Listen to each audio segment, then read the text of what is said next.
निवडणुकीमध्ये महायुतीकडनं पैशांचा महापूर झाला। पैशाचा महापूर येऊन निष्ठेची भिंत तोडता आली नाही। जिल्हा परिषद आणि पंचायत समितीबाबत उद्धव ठाकरेंची प्रतिक्रिया।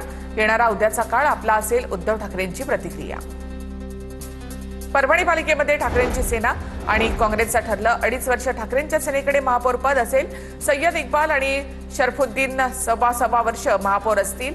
सय्यद इक्बाल यांना मतदान करण्यासाठी व्हीप जारी, तर काँग्रेसचे गणेश देशमुख उपमहापौरपदी असतील। मालेगावमध्ये इस्लाम पार्टीच्या नसरीन शेख यांना महापौर पदाची, तर सपाच्या शान ए हिंद यांनी उपमहापौर पदाची सूत्र स्वीकारली। 18 फेब्रुवारीला पहिल्या महासभेचं आयोजन। मालेगाव महापालिकेची पहिली महासभा वादळी ठरणार। रद्द केलेली 3460 जन्म प्रमाणपत्र पुन्हा देण्याचा सभेत प्रस्ताव। किरीट सोमय्या यांच्या आरोपानंतर हा घोटाळा उघड झाला असून प्रकरण न्यायालयामध्ये प्रलंबित आहे। धाराशिवच्या उमरगा पंचायत समितीच्या सभापती पदावरून महायुतीमध्ये रस्सीखेच। भाजपकडनं कैलास शिंदे तर शिवसेनेकडनं आकांक्षा चौगुले सभापती पदासाठी आक्रमक। अखेर कुणाला संधी मिळणार याकडे सर्वांचं लक्ष। जिल्हा परिषदेच्या अध्यक्षपदाबाबत जयकुमार गोरेंच्या नवीन सदस्यांना सूचना।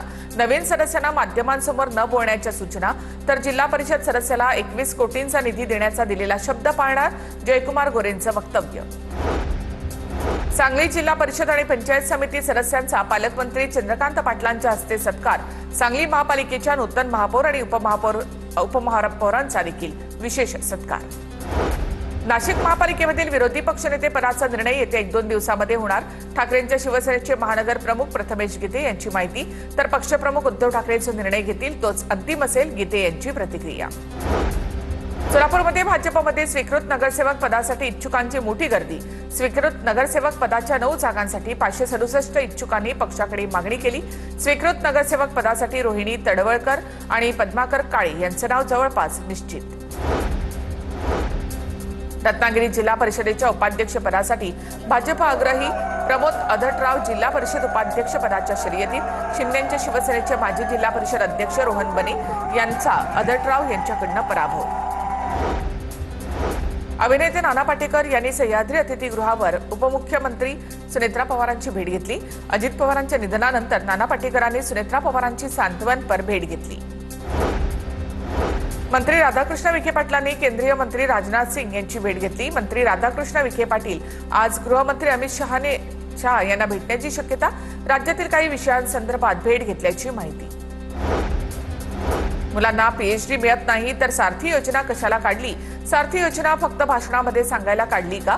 सारथी योजनेवरून मनोज जरांगे यांचा सरकारला सवाल। उपसा जलसिंचन योजनेमधील 100 कोटी रुपयांच्या भ्रष्टाचार प्रकरणी माजी आमदार निर्मला गावित यांना दिलासा। उच्च न्यायालयाने या संदर्भातल्या सर्व दाखल याचिका फेटाळल्या। ठोस पुरावा नसल्यामुळे याचिका फेटाळल्या।